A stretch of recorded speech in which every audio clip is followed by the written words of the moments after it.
Oaks, a house in the country which I rented for the summer. As an author, I write tales of mystery and murder. But the things that happened in this house were far more fantastic than any story I've ever had published. I brought a staff of servants from my city apartment, and my maid Lizzie Allen, who had been with me nearly 20 years. Lizzie? Yes, Miss Cornelia. Is the car ready? It's at the door. Look, Miss Cornelia, them servants you brought from the apartment are talking about walking out on us. Really?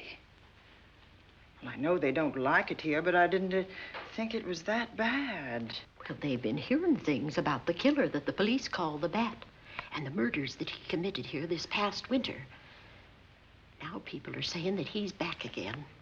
Well, how can they be sure of that? Has he committed another crime? No, not yet, but that ain't saying that he won't. Here's something else. You've heard about the bats they have here. Animal bats, the kind that fly. Yes, yes. Look what it says in this magazine. This is a report from the State Health Department, and it says some of them bats is rabid. Well... And that ain't all. Now there's a rumor going around that it was the bat himself, the killer, I mean, that released the rabid bats in this neighborhood. Oh, that's ridiculous. Well, the housekeeper, the cook, the butler, and the upstairs maid don't think so. Well, I can't help what they think. If hysterical nonsense like that can scare them out of their good jobs, it's their loss, not mine. Come on, Lizzie, I've got to get to the bank.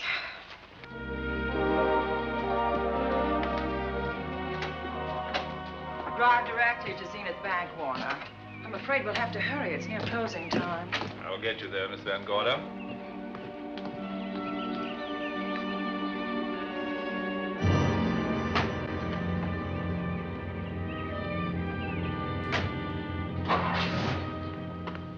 Thanks again. Miss Van Gorder. How do you do, Mr. Barry? How are you? I'm very well, thank you. You remember Lizzie Allen? Of course. Hello, Miss Allen. How do you do? So you're spending the summer with us again? Yes, yes. I've leased the Oaks, the home of your bank president, John Fleming. I heard you had. I was surprised. Why? Is there something the matter with it? No. I was surprised because Mr. Fleming said he would never rent it. Oh? Well, I rented it from his nephew, Mark Fleming, who has the real estate office here. He said his uncle would be gone the entire summer. Well, that's right. Mr. Fleming's in the North Woods now with his physician, Dr. Wells. Oh, pardon me. Dale, I want you to meet my wife. We were married at Christmas time. That must have been nice. Believe me, it was. Oh, here she is. Oh, dear. My wife, Miss Van Gorder, Miss Allen. How do you do, Mrs. How do you do? Cornelia Van Gorder. Yes. Oh, well, I've read every murder mystery you've ever written. I just adored that weird one, The Private Morgue of Dr. X, even though it gave me the shivers. Only the shivers? Scared hell out of me. Oh. Well, I really mean that Miss Corney killed them off in that one. When you refer to my books, please don't call me Miss Corney. Pardon me, Mr. Bailey. Mr. Hines is here to see you. Oh, yes. Excuse me, please.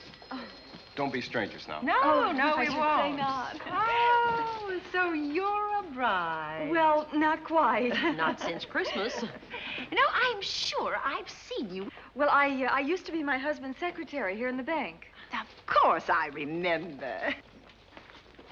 May I welcome our most distinguished visitor back to Zenith? Oh, that's very charming, but, Lieutenant Anderson. Lieutenant Anderson, of course.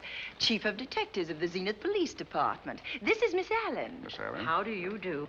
Lieutenant Anderson is one of our favorite citizens. He's on the bank's board of directors.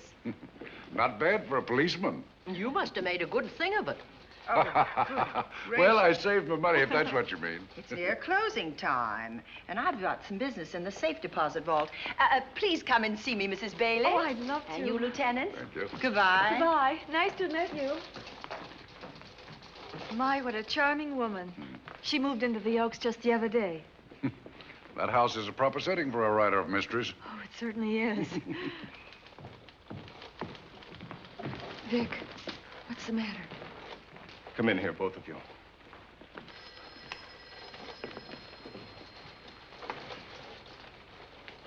Andy, we're in trouble. Wendell Hines came in to pick up $350,000 worth of bonds that we were holding as collateral for a loan. They were kept in our special vault. Mr. Fleming and I are the only officers of the bank who have access to that vault. So? The Hines bonds are gone. That's not all. Other negotiable securities are missing. From what I can gather, short of a careful check, the bank has been looted of over $1 million worth of securities. You'll have to notify Fleming. I wish I could talk to him. Unfortunately, he and Dr. Wells are deep in the woods. They can't be reached by phone.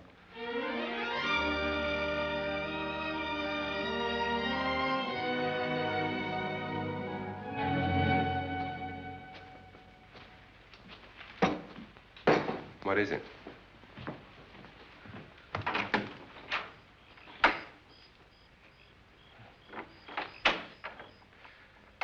I thought I heard someone on the path coming from the lake. Had an idea it might be that guide of ours. Oh, Sam won't show up until morning. It's a 20-mile canoe trip from here to civilization. 5 will get you 10. Sam has a message for me. I thought you told him at the bank not to bother you. I did, but they'll bother me. Doctor. Yes, John. What would you do for $500,000? Anything short of murder. Why not murder? Too messy. Too great a risk? For $500,000? Yes. I pinched $1 million from the bank. Well, I'm not kidding. I embezzled it. Not that I think you wouldn't do it if you thought you could get away with it. I got away with it. I'm not talking about currency. I took negotiable securities that could be converted into cash. I have the cash in 10s, 20s, and 100s. Well, I'm your doctor, not your lawyer. Why tell me this? You'll find out why. Who's going to take the blame for the robbery? Bailey, the cashier. They'll never suspect me. I like Bailey. Well, so do I. I love the guy. I gave him his first chance. He has a lovely little wife. Charming girl. Was the best man. Where's the $1 million? In my family's tomb in Zenith. In the crypt with my father's casket. I don't buy that, John. No? No. You forget that I had you in charge when you were a very sick man. When you raved in delirium. And I heard you talk about a hidden room. Now, where else could you put a hidden room except in that mansion you built? That white elephant you call the Oaks. Look, everyone knows I have a bad heart. Now, who would doubt it if you wired the bank directors that my heart had failed? That I had fallen from a great height here in the woods. And that I was badly smashed up. You could ship the body back for burial and instruct them not to open the casket due to the condition of its contents. Well, you realize, of course, that we'd have to have a body to put in that casket, which means that we'd have to deal with an undertaker at this end. Of course. Well, where do we get a body? Couldn't we provide one of our own? How about Sam? Sam, our guide? Sam weighs about as much as I do. He's practically a hermit. He wouldn't be missed for a long time. The local undertaker would know him. Not if we made him look as if he'd been in a serious accident. But if Bailey's going to take the blame, why'd he have to do this? A jury might acquit him. In that case, I'd be a logical suspect. I could disappear, of course, but it's safer if they think I'm dead.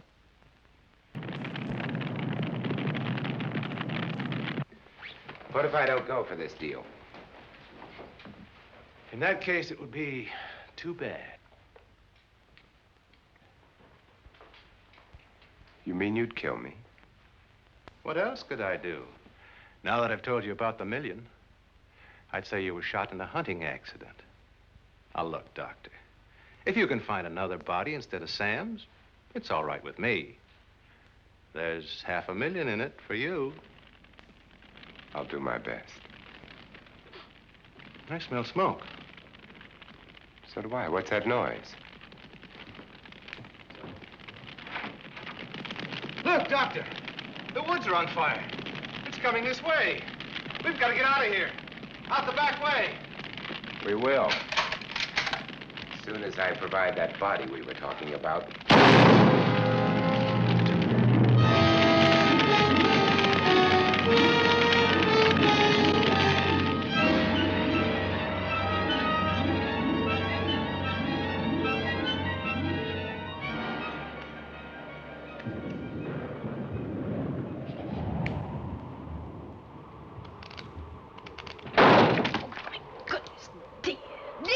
Is that you? Yes, Miss Cornelia.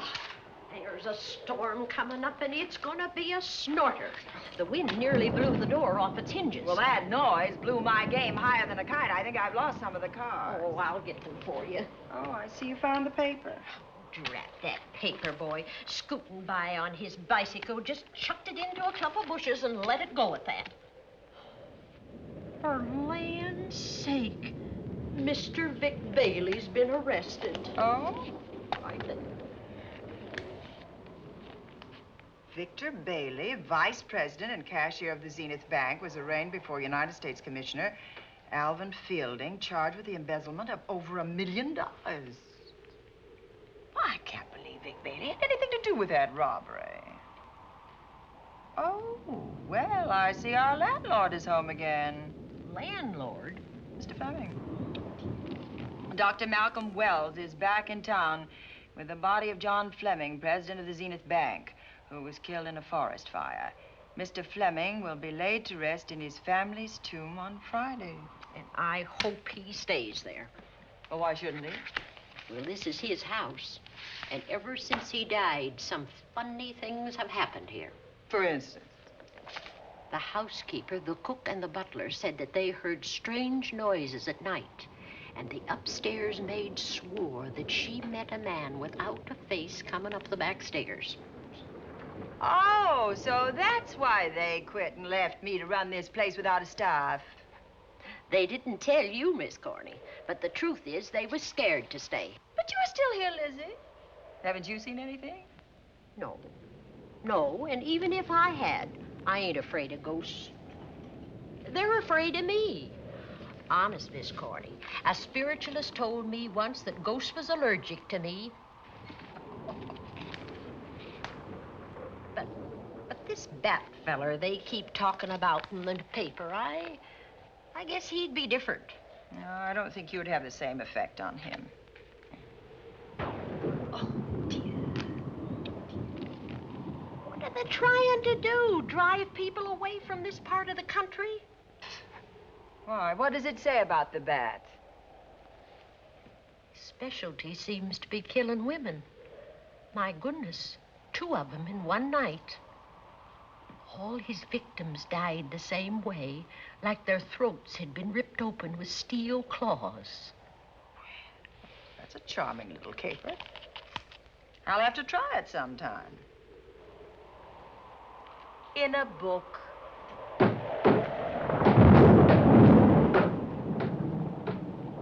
That ain't nothing, just something bumping against the house.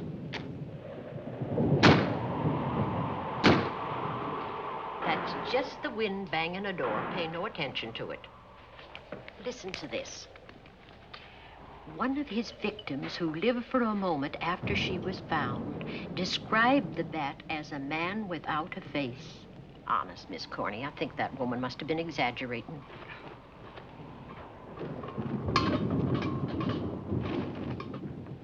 That's just that heavy tapestry at the top of the stairs. I know. I've heard it before on a windy night.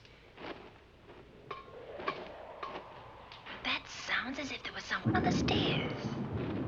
I know there isn't. At least there shouldn't be. There ain't. Them's just the noises you hear in any old house on a windy night. It says here that the Bat never leaves no fingerprints. That's understandable. Having no face, he probably has no fingers either. Lizzie!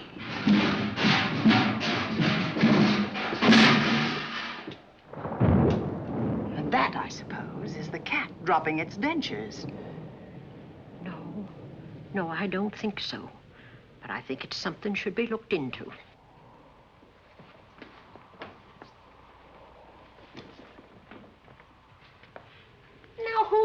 him down here. The wind, I hope.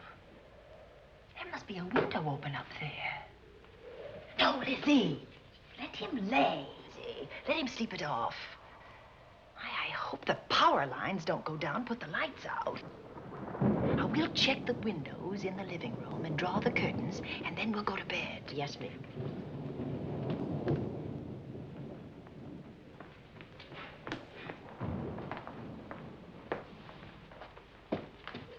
I won't be a minute.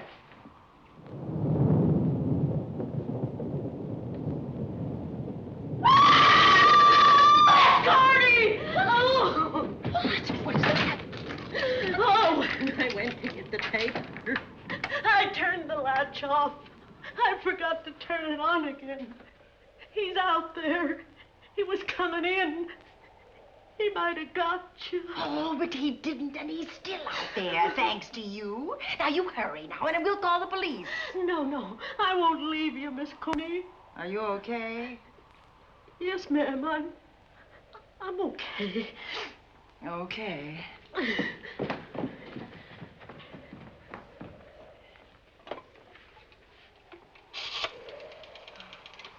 Operator?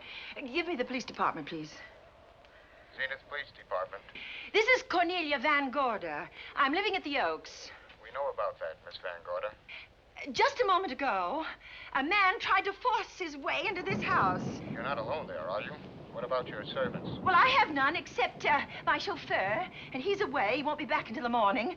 Now, there's only 2 of us here tonight, and we're going to lock ourselves in my room. Now, if any of your men see anything, will you have them call me? I'll send officers over there right away. Oh, thank you very much. Come on, Lizzie. We're going to sleep in my room.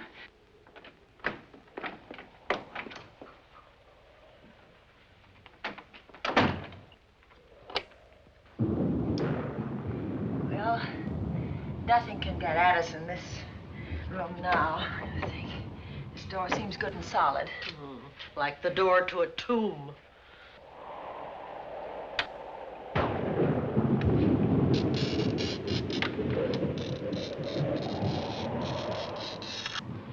I think that couch will be comfortable. There's some extra bedding, you know. Yes, ma'am. Closet.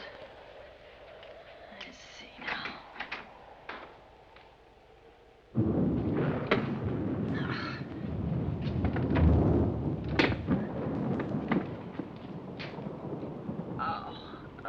Huh? No bolt. Well, that's not so good.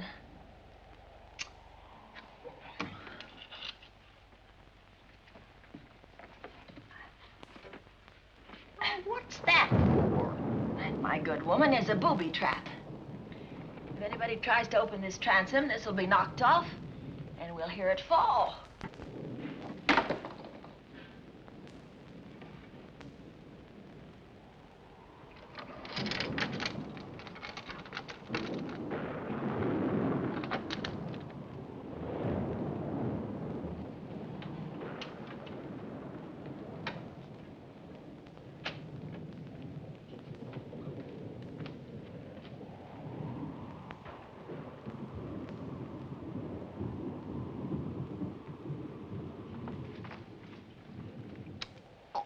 Fiddlesticks. I forgot my night things, my robe, my gown, and my slippers. I'll go get 'em now. Now, wait a minute, Lizzie. I'll go with you. Now, don't you bother, Miss Cornelia. My room's just down the hall. Lizzie, I told you to wait. It's all right. I'll only be a second. Get in here. Get in here.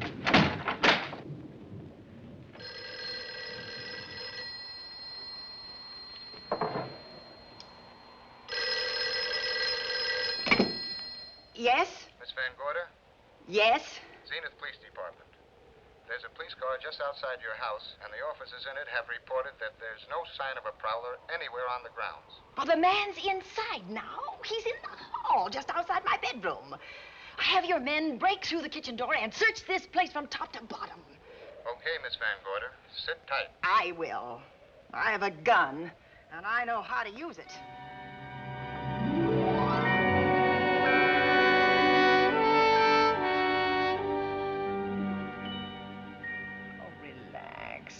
relax, Lizzie. The police did a good job. They couldn't find anybody in here. But we both saw him, Miss Cornelia. All right, so he got away. But there are men on guard outside, so just try and get some rest. There's nothing can get at us here.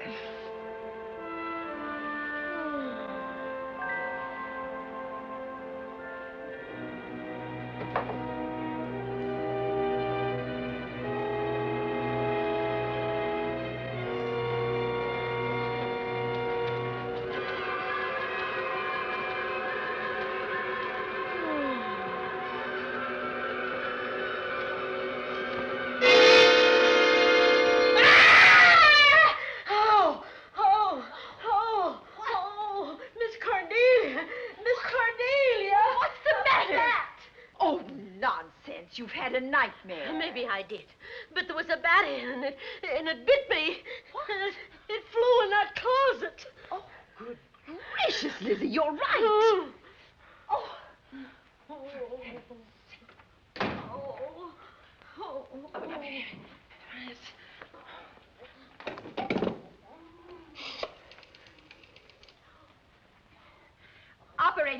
Operator, will you get me Dr. Malcolm Wells' office, please? No, I don't know his number, and I have no phone book up here, but this is an emergency. Will you connect me with his office, please? Oh, dear, I'm going to get the rabies. Hello? Hello? Dr. Wells' office? This is a call service. Dr. Wells is out at the moment, but if you'll give me your name and number, I'll try to locate him. Well, this is Miss Van Gorder of the Oaks. My maid has just been bitten by a bat that may be rabid, and she must have treatment as soon as possible. And I was told that Dr. Wells was the nearest physician. I'll try to find him for you, and if I can't, I'll send you another doctor. Oh, well, thank you very much. Oh, he's out on a case. Oh. Oh, I hope it's not a delivery. A baby, I mean. They can be terribly complicated.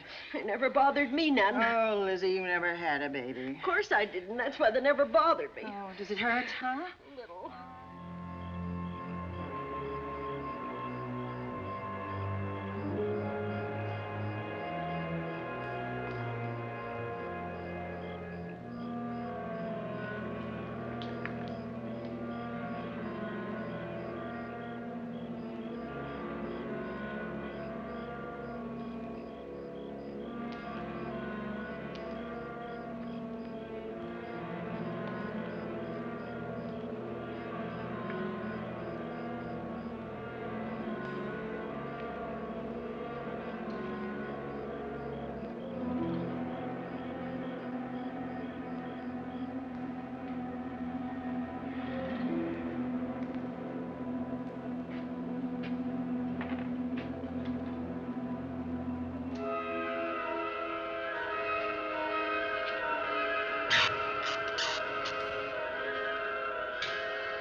Dr. Wells?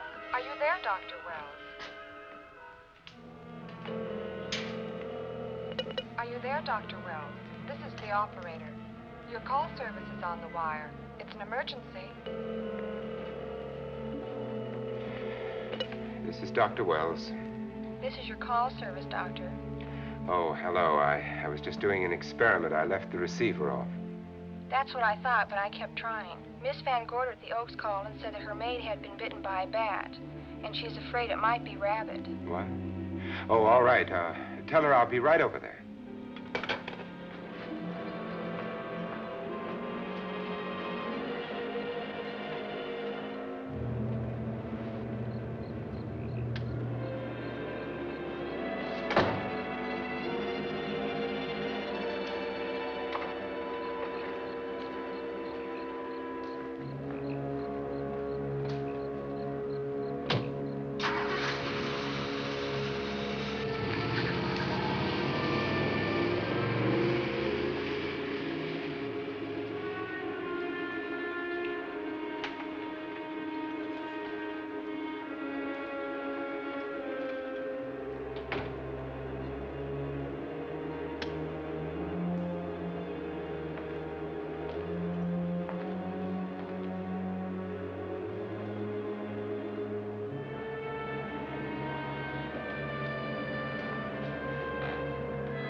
Who's there?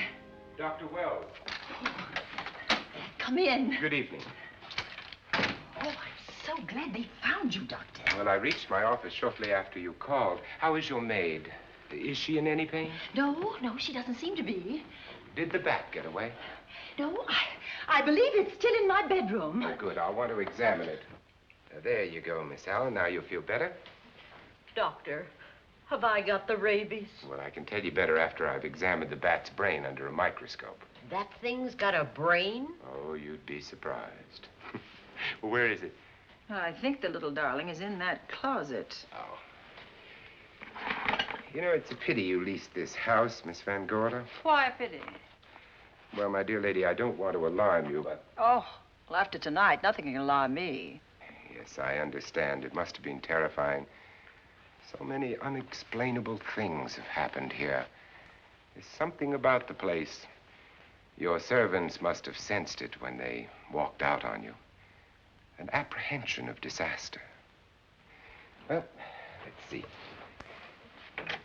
Aha! Yes. There he is. All right, now. Take it easy. Nobody's going to hurt you. Quiet now. Quiet.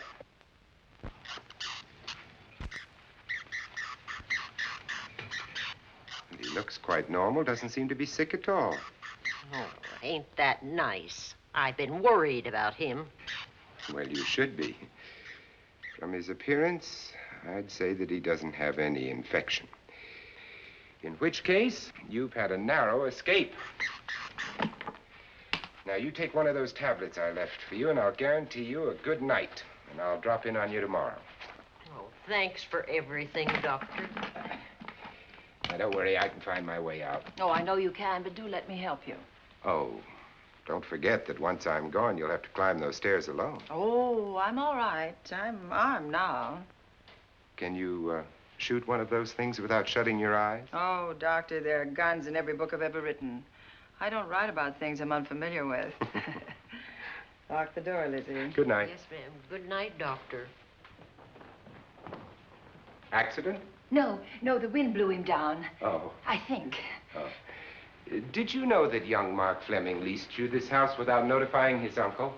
No, I didn't. Well, it doesn't matter now. John Fleming is dead and Mark's his heir. But if John were alive, he would warn you to leave here, Miss Van Gorder. Really? Yes. It's been a tragic place for anyone who ever lived in it. Well, good night. Good night, Doctor. Who's out there? Nobody you need worry about, Doctor. Oh, it's Andy. Oh. That's right. Oh, good evening, Miss Van Gorder. Good evening, Lieutenant. Somebody sick here? My maid was bitten by a bat. Oh? A rabid bat? Well, I'll know for sure when I get to my lab. I caught the bat. It happened indoors? In my bedroom, yes. How'd it get in? Well, there are many ways a bat could get in a house. You ought to know. I spotted this hole in the window the minute I got here. Why? That's where the two-legged bat got your door open. Miss Van Gorder told me that she phoned headquarters at Zenith. Yes, I phoned twice. The second time was after the prowler got in the house. Weren't headquarters, Andy? No, but they contacted me. An officer came and searched the house from top to bottom, but they couldn't find the bat. You better have this window fixed tomorrow. Oh, yes, I certainly shall. Listen, I'd better be going. I'm due in surgery at 8 o'clock in the morning. Good night. Good night, Doctor. There will be a man patrolling the grounds all night, Miss Van Gorder. Oh, thank you. And nobody inside, Andy? Why should there be? Well, how do you know but what the bat is hiding somewhere in the house? I'm quite sure he isn't in the house, Doctor. Not now. Good night. Good night.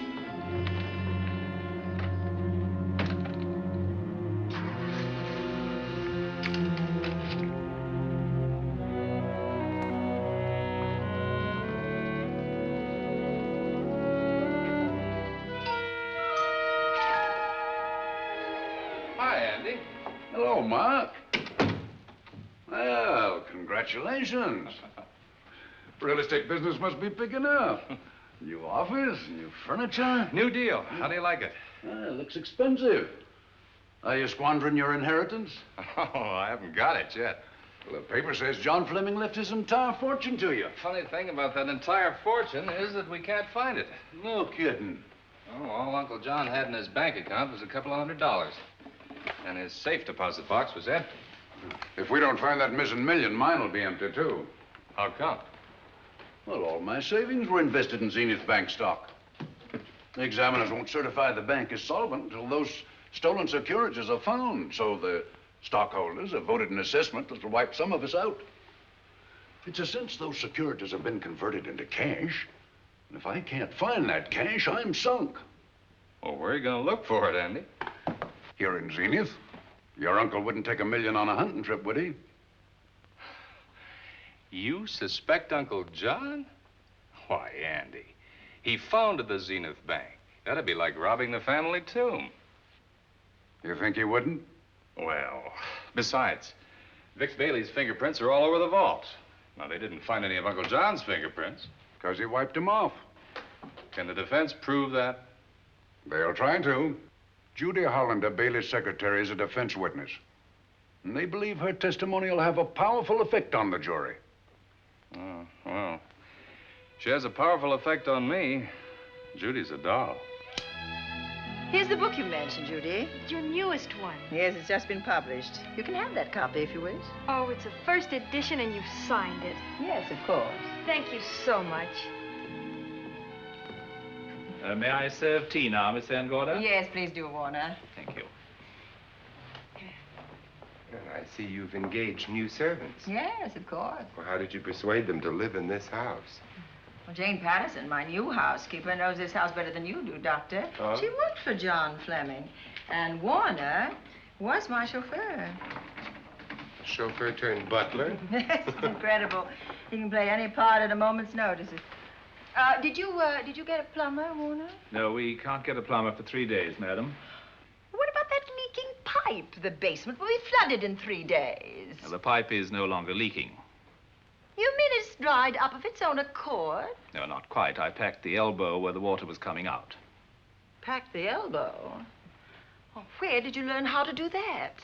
Well, into each life, a little rain must fall, and a careful man learns to keep himself dry. Now, is there anything else that you require, Miss Van Gorder? No, not at the moment, Warner. Thank you, madam. Now, there's a character. How long did you say that he worked for you as chauffeur? About 3 months. Well, I hope he doesn't have a police record. My dear Dale, it may interest you to know that the last night of his life, John Fleming told me that he loved your husband like a son. If Fleming were alive today, he would be fighting to prove Vic's innocence. Could Mr. Fleming prove his own innocence? Miss Van Gorder, can there be any doubt about it? There will be when Miss Hollander testifies at Vic's trial. Oh? You know something that we haven't heard yet, Judy? Something I saw with my own eyes. She's not permitted to say what it was. My dear girl, I wouldn't think of asking her. But let's assume for a moment that Fleming did steal the $1 million. Now, what would he do about it? Where is it? Hidden someplace where he could lay his hands on it without getting caught in the act. Now, if I was writing this, instead of living in the middle of it, I'd hide it right here in this spooky old house. Under a loose floorboard or up a chimney? If Mr. Fleming had the nerve to steal $1 million, he'd make his plans well in advance. I'd say he'd prepare a place to hide it. Possibly when this house was being built. Now, I rented this place from Mark Fleming, his nephew. I wonder if he'd have the floor plans. I'll ask him. Yes. Lizzie, will you bring Mrs. Bailey the phone? Oh, you ask him now. Okay. His number is Summit 7537. Oh, thank you, Lizzie. Summit 7537.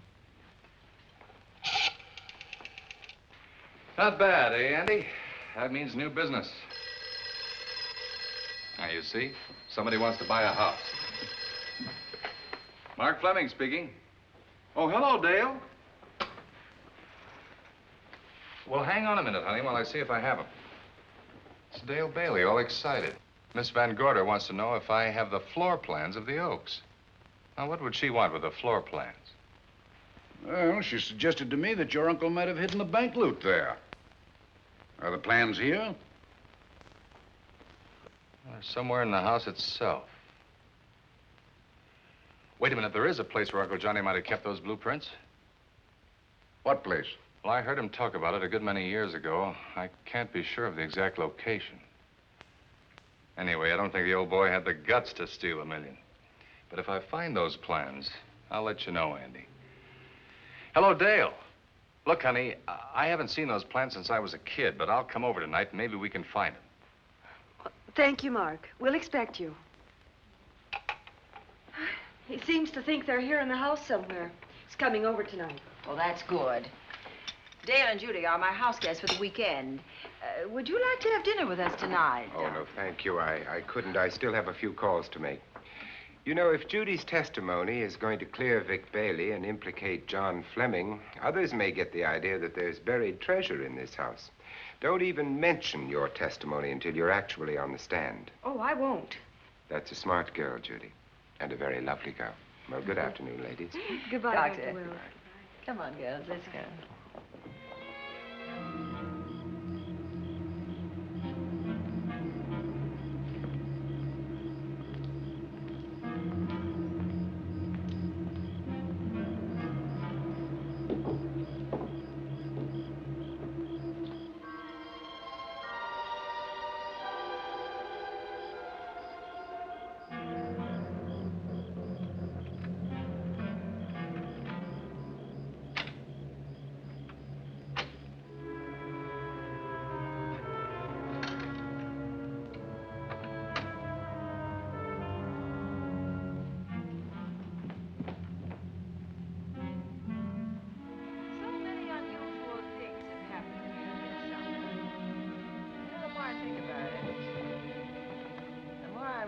I should be putting them down on paper.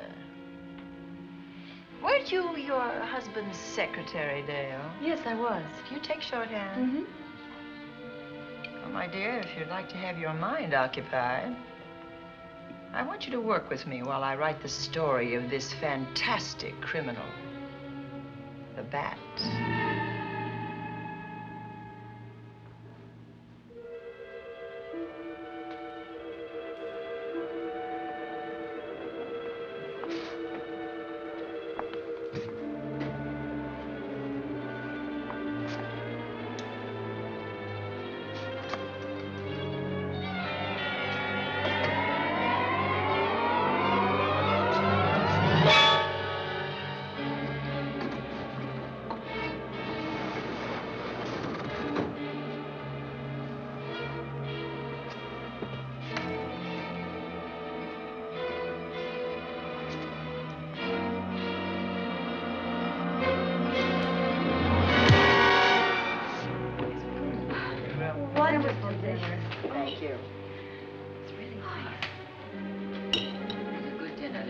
As usual. Wonderful. Oh, what a lovely piece of silver. It's an original, isn't it?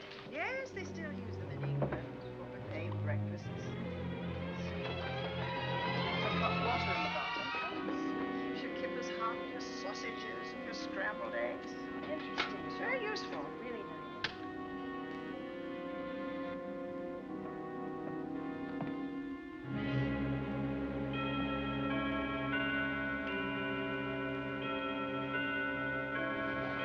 Clock hasn't struck the hour in the last 10 years, if I'm to believe what Mark Fleming told me.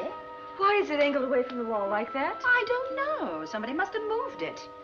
Lizzie, very likely when she was dusting. Wait a minute. Did you know there's a door in this paneling? No, I didn't. Oh. My gracious, so there is. Maybe it opens to a secret passage. Well, certainly to a secret something. Who knows, girls? We'll be about to stumble on that missing million. Oh, this is... Oh. There's a panel. There must be some gimmick to it. There always is. Yes, it moves. It moves. It moves. Oh.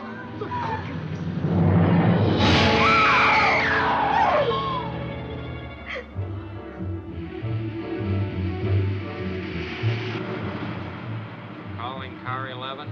Calling car 11. Proceed to the Oaks in Zenith Township immediately. A homicide has been reported. Okay. Proceeding to the Oaks. Notify the county coroner, Dr. Wells. Tell him to come to the Oaks at once.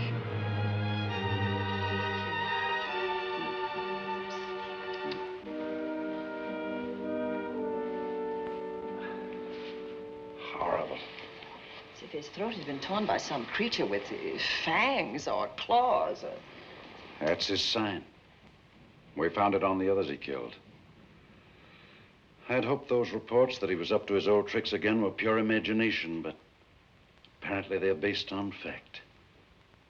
He's come back. Back to the scene of his kills. Yes, that's who I mean. That's who did this. The bat.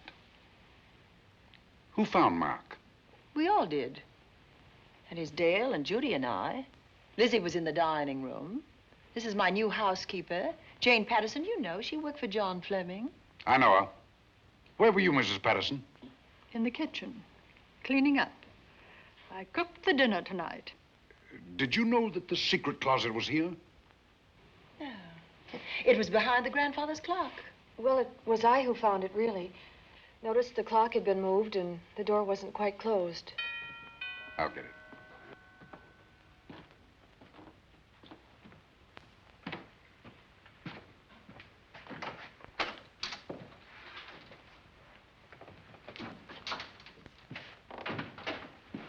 Who is it?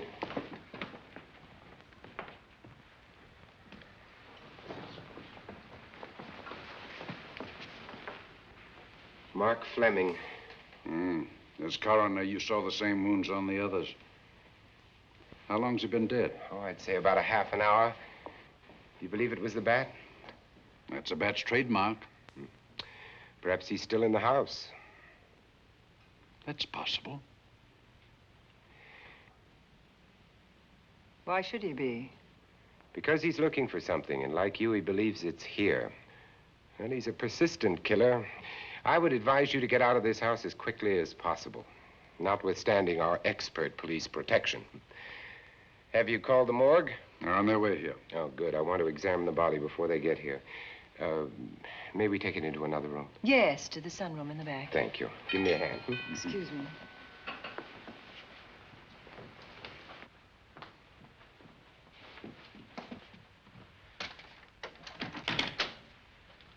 Oh, Warner, where have you been? Well, madam, has been an accident? There's been a murder. Mark Fleming, the young man from whom I leased this place, was killed here tonight. They know who did it? Well, they believe it was the bat. I'm sorry I had to use the front door, Miss Van Gorder, but I forgot my keys, and when I rang the bell at the kitchen door, there was no response. Oh, this is Warner, Lieutenant. He's my butler. He was my chauffeur. Why'd you promote him? But it's very difficult to find a butler. They don't like service in the country. Have you been a butler before? I've served in many capacities, sir, but this was my night off, and I forgot my keys. I heard that part. What time did you leave the house tonight? Oh, about 6:30. I had dinner at Wiley's Roadhouse. Can you prove where you spent the rest of the evening? I can try. Try hard. And don't leave the house. I'll get to you later. Very good, sir. I shall be in my room, Miss Van Gorder, if you need me. Yes, Warner. Surely you don't think he's... Warren and I've met before. I can't recall where or when, but I will.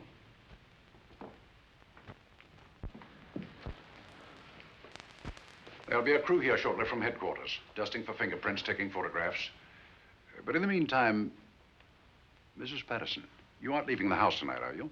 No, Lieutenant. Don't. I'll talk to you in the morning. Good night. Good night, sir. Good night, Miss Van Gorder. Dale, I was with Mark Fleming this afternoon when you talked to him about the floor plans of this house. I heard him tell you he was coming here tonight. Dale called him at my request. She told me he was coming. Who else heard her tell you that? Judy, Lizzie. And that nice Dr. Wells. Dr. Wells. There are a few killers who kill for the fun of it. The bat very likely is a mental case, and I'm convinced that his crimes are motivated by his mania for personal gain. There's $1 million at large, and he's going to keep on hunting for it until he lays his hands on it. Now, these young ladies are staying here tonight? Yes, they're my house guests. Well, when my crew arrives, we'll be busy for a while, so I'd suggest that we go to our rooms? That's a very good idea. Come on, girls. What about a police guard for this house tonight, Lieutenant? You've got one. I'm going to cover this place tonight from the attic to the basement. If the bat makes another call, I'll have a little surprise for him. Who is he? Have you any idea?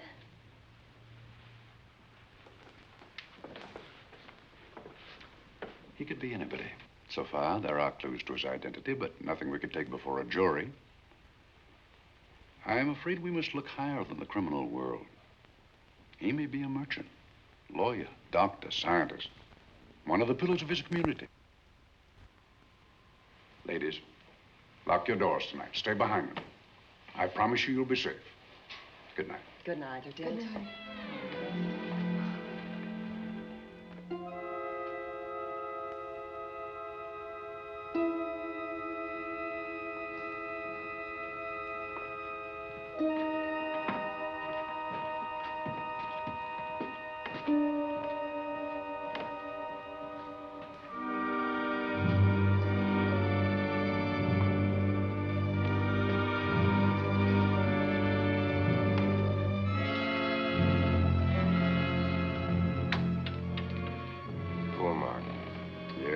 Pity.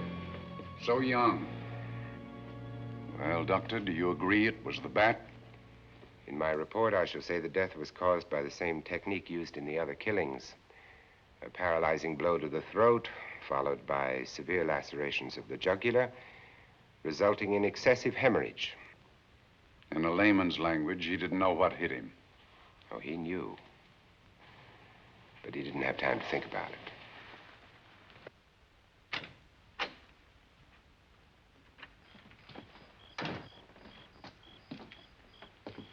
Staying here tonight, Andy? Well, until I check the doors and windows, but I'll be back bright and early in the morning. Neither snow, nor rain, nor heat, nor gloom of night stays these couriers from the swift completion of their appointed rounds. A lot of people are due for a shock when I close this case. Yes, I'm sure they are. Good night, Andy. Don't get hurt. Good night, Doctor.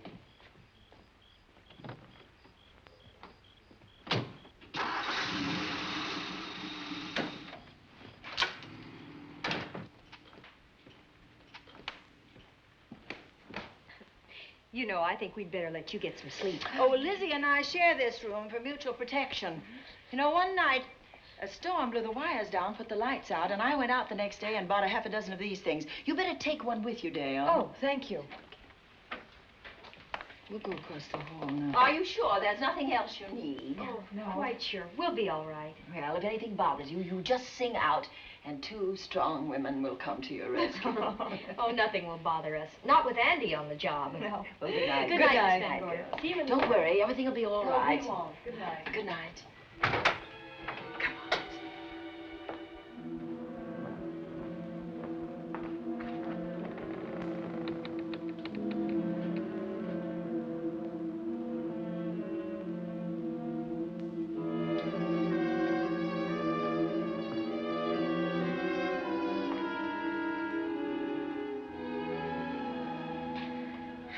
I don't think I'll sleep tonight.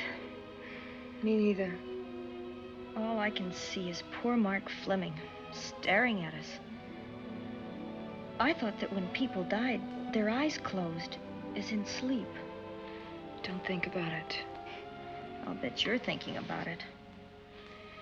No, I was thinking of my poor husband sleeping in jail tonight. Oh, Judy, I love him so much.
What's that noise?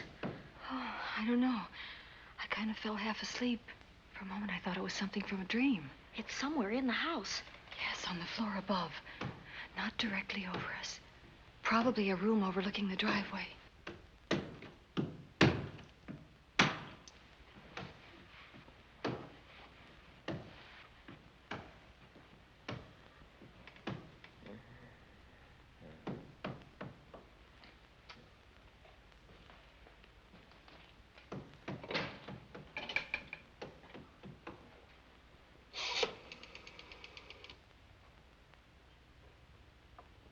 Should we call Miss Van Gorder?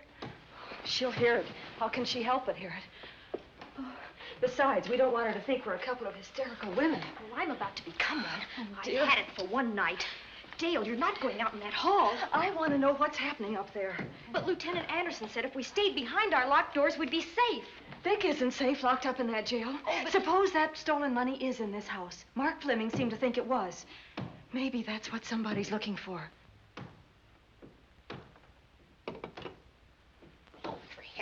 Sake, don't you hear that awful noise up there? Now, Lizzie, you've just got to stay awake.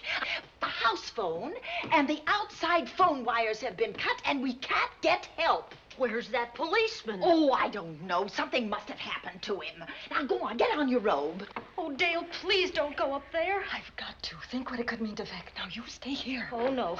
If you go, I go.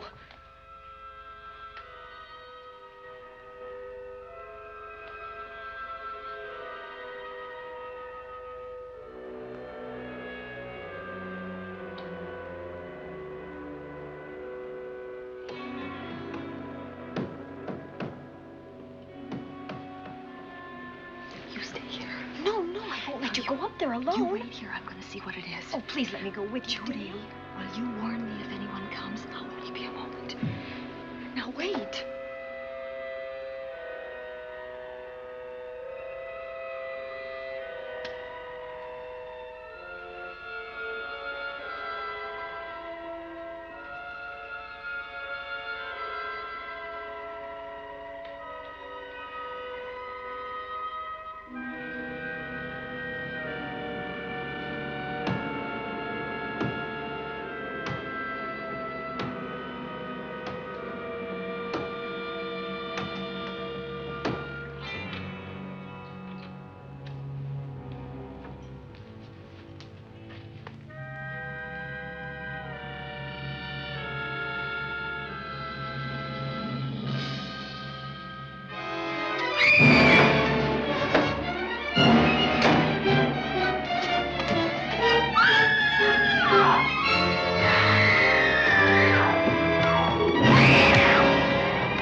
Give her to me. I'll look after her. Poor baby.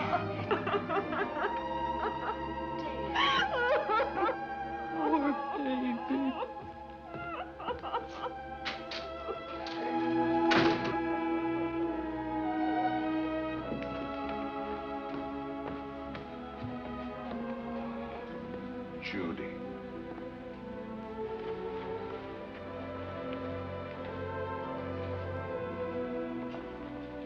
The bat. Yes, the bat. He caught her at the head of the stairs. We saw him rushing down the stairs as we came out of the room. I hurled that after him. I hit him, I believe. I'm going to cover this place from attic to basement, you said. Well, what were you covering when that poor child was murdered? Where were you? I saw a man outside in the grounds. I went out there and hunted him. I heard him in among the trees, and so I followed the sound of him as far as the brook down near the back road. And then I lost him. I'd rather give my own life than have this happen to Judy. But I told you to stay in your rooms and lock your doors and stay there. What was she doing at the head of those stairs? That was my fault. They heard a strange noise. Heavy pounding in one of the rooms on the 3rd floor. We all heard it. I wanted to see what it was. Judy, I wish she wouldn't let me go out by myself. I made her stay on the balcony. What about your new butler? Oh, well, he's in his room, I suppose. Oh, Mrs. Patterson. Oh, yes. Did you know what happened here? No, sir, but I heard the screams. I went to call Warner. We have rooms on the same floor, but he wasn't in his room. His bed hasn't been slept in. If Mrs. Patterson heard the screams, Warner could certainly hear them. You're quite right, sir. I heard them. Oh, you did?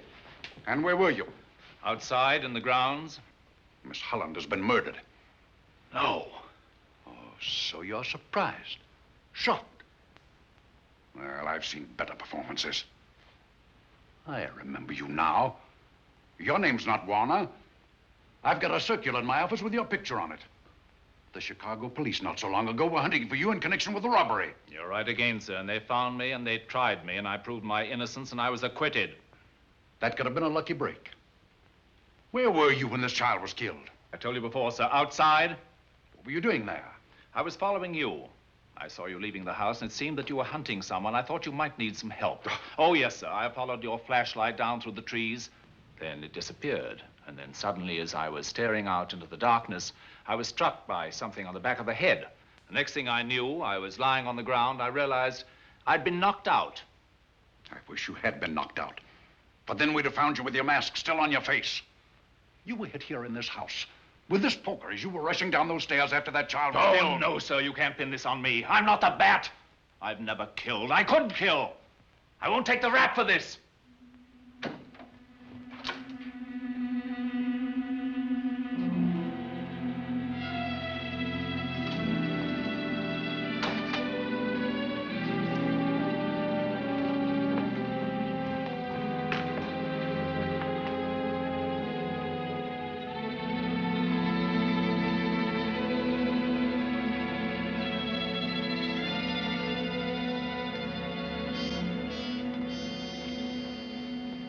Doctor, we have another case for the county coroner. You see, the bat came back. Why did you come back, Doctor? Well, I had an accident about a mile down the road. The right rear wheel of my car came off and I plunged into the ditch. This was the nearest house, so I came here to call for help. I thought I'd find you around, Andy. Physician, heal thyself. You must have been hit by something on the back of your head. I told you I had an accident. So you did, Doctor. So you did. I could be wrong. But maybe I'm not. We shall see. All right, dear, let's start a new chapter. For days, the murders held the headlines. Lieutenant Anderson grilled us and ransacked the house from top to bottom. Warner was not placed under arrest, but his every move was watched. At night, except for a detective on guard in the house, the police and the reporters left us alone. And on one of those nights, without telling Lizzie or anyone else, I pursued a secret investigation of my own.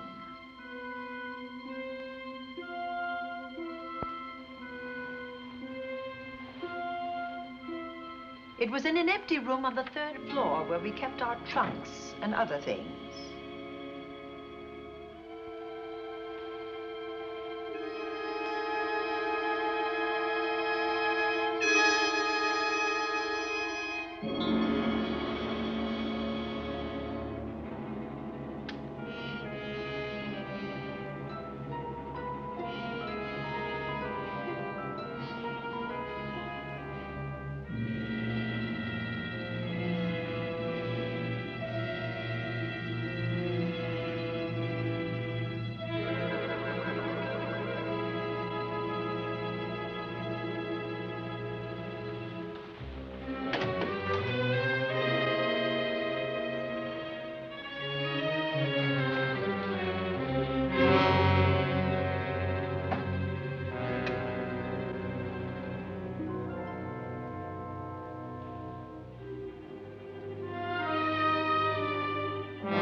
Put him up, Pat.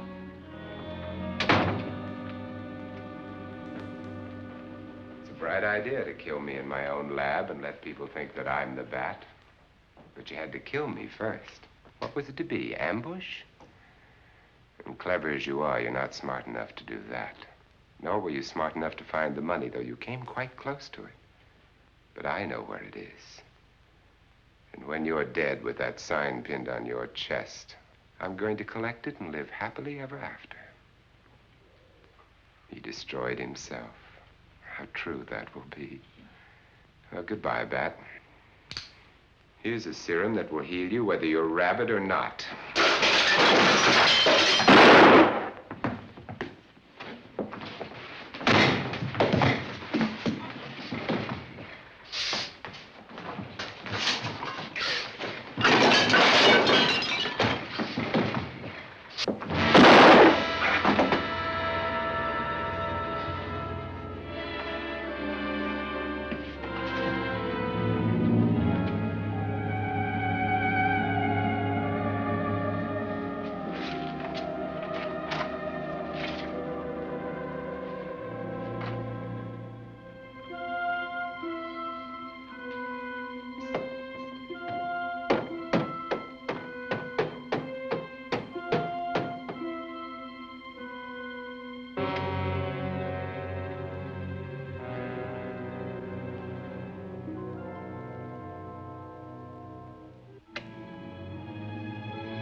Something's wrong.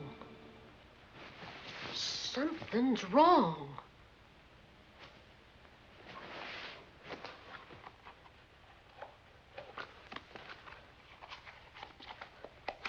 Miss Cornelia.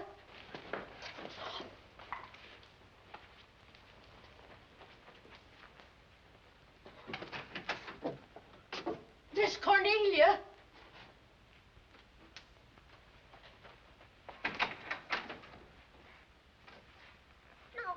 Where would she be going at this time of night?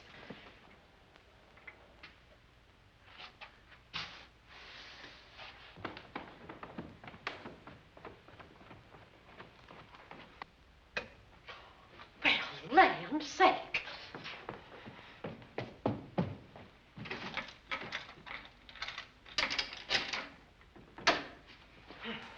I never.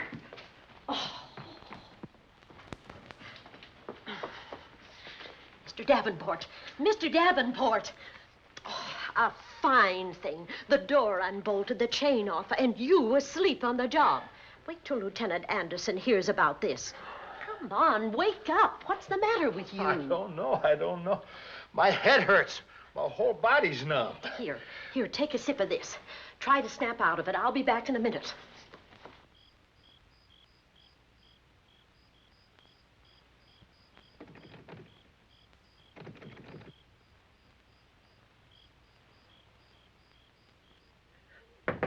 Hurry, will you? It's Lizzie. I'm terribly worried. I can't find Miss Cornelia anywhere, and something's happened to the policeman. I don't know what. Get Warner. Bring him to the drawing room. Tell him we need him.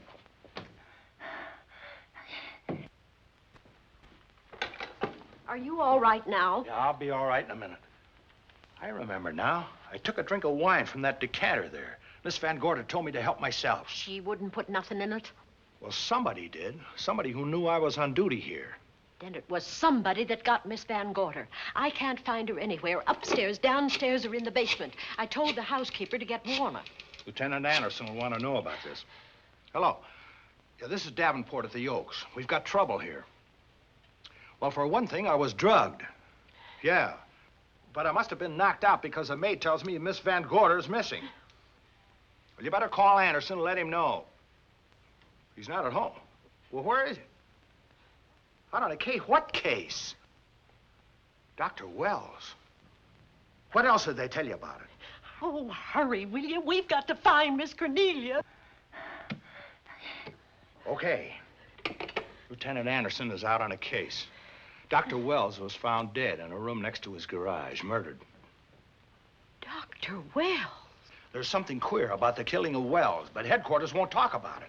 Lizzie, Warner isn't in his room. There's no sign of him anywhere. And I was supposed to keep an eye on that guy. Where's Miss Cornelia? That's what I want to know. Wait a minute. Didn't you say that the chain and the bolt were off of the front door? I certainly did. Well, maybe Miss Van Gorder went outside. Oh, she never would. We better look. I can't breathe. There's no air.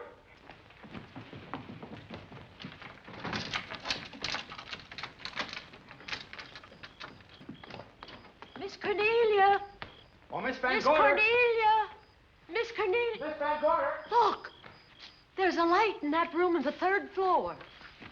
Were you up there tonight? Well, of course I was, but I turned the lights out before I came downstairs. Then Miss Cornelia might have turned them on again. That's why we're going to look first. Come on.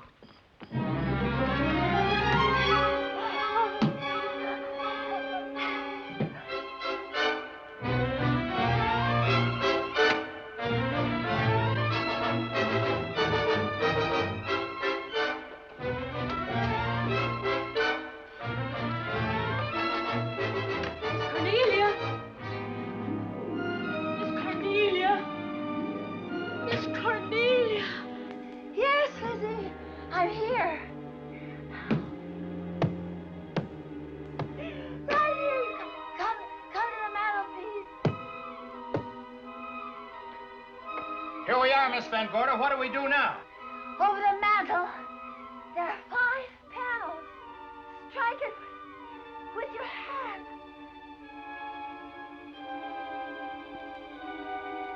Which panel did you say, Miss Van Gorder? Oh, I can't. I just can't. Miss Van Gorder, which panel? We couldn't hear you. She said strike it. What difference does it make which panel? Strike them all. Look.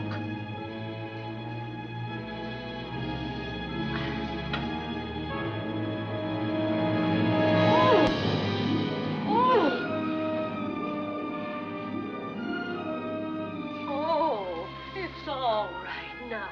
It's all right, dear. Lizzie's here.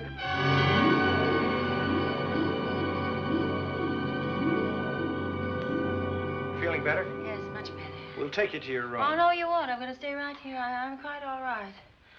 Oh, how blessed it is to breathe without an effort. You know, no one knows how sweet the air can taste until someone shuts it off for a moment.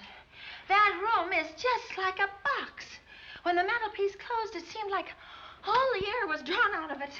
Look, there it goes again. Let it close. I can open it from in here. There's a control panel behind this blueprint. Electric motor under the trap door here. Once the door is open, you can keep it that way. I believe that the fireplace in this other room opens the same way. And it does. I tried to find this, but I couldn't find it. Yeah, it's back at this blueprint here. Well, it's quite a setup.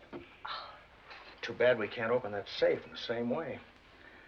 Take an expert to crack this box or a shot of nitro. Well, maybe that's what the bat had in mind. Could be. Seems he's on the prowl tonight. Miss Van Gorder, Warner has disappeared. And Dr. Wells has been murdered.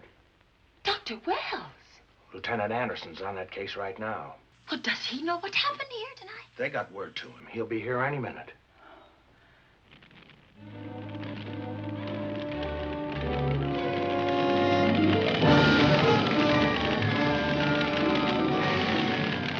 What's that noise? Miss Van Gorder, the garage is on fire. Scott, look at that.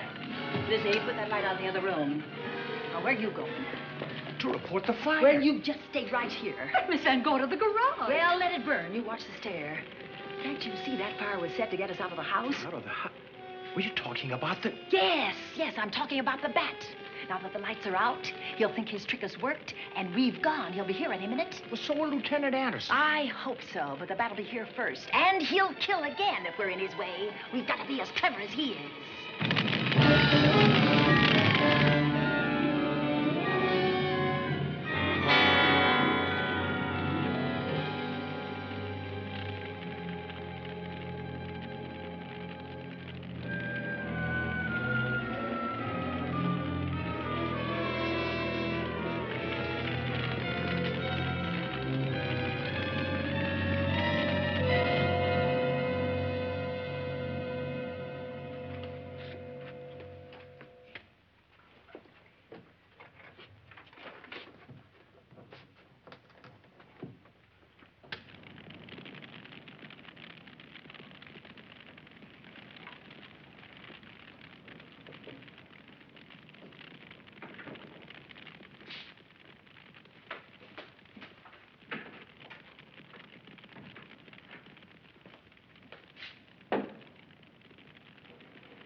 You'll be safer downstairs. I'll take care of you. Well, the others can go, but I'm going to stay right here. All right, but get out of sight.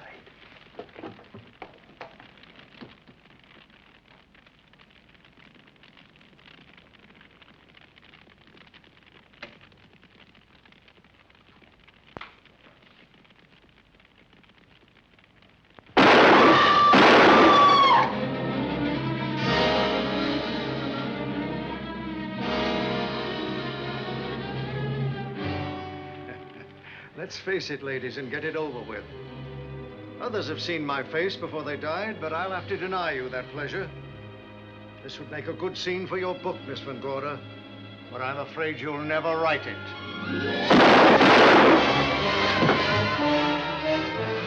That is Warner. I could tell. You misjudged me, Miss Ellen. Warner! I don't like being a murder suspect, Miss Van Gorder. I was headed for a plane, but halfway to the airport, I changed my mind and came back. I'm glad that I did.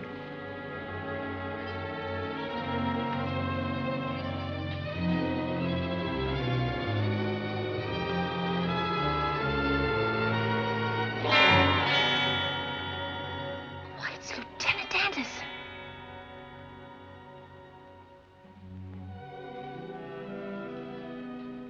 Yes, it was Anderson. He'd discovered the secret of the hidden room and was waiting to get into it and open up the safe. We found the money in it, a little over $1 million in tens and twenties and hundreds. Good old Andy. With all his ill-gotten gains invested in bank stock. It's rather a clever way to hide stolen money.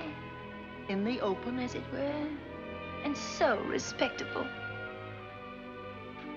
But don't try it. No matter how clever you are, you can't hide murder.